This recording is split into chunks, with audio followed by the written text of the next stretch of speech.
माझ्या प्रिय बंधू आणि बहिणींनो, मी सावित्रीबाई फुले बोलते. मी शिक्षणासाठी स्त्रियांवरील अन्याय आणि जातीभेदाच्या विरोधात लढा दिला. समाजातील अनेक लोक मला शिव्या देत माझ्यावर चिकटवेट करत, तरी मी थांबले नाही. कारण मला माहिती होतं की शिक्षणाशिवाय कोणताही अन्याय संपणार नाही.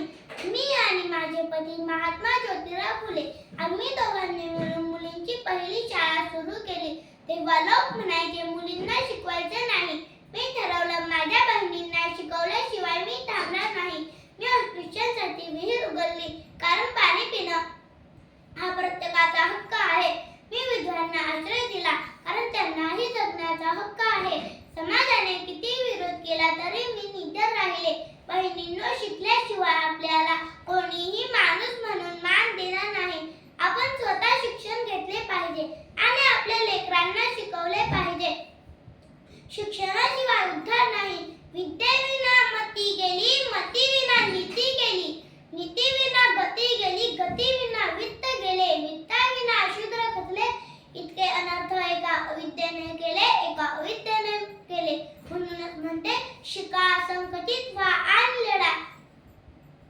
आज तुम्ही शिकताय, पुढे जाताय हे पाहून मला आनंद होतो. पण ही लढाई संपलेली नाही. शिक्षण घ्या, स्वतःला सक्षम बनवा आणि समाजासाठी उभं राहा. माझं स्वप्न पूर्ण करा. समाजाला जिने दिली ज्ञानाची सावली, धन्य ती क्रांती ज्योती सावित्री माऊली. सरकारी हुद्द्यावर खुर्ची बसली नसती का? सरकारी हुद्द्यावर खुर्ची बसली नसती का? फुले सावित्री नसती तर मुलगी शिकली असती का? फुले सावित्री नसती तर मुलगी शिकली असती का?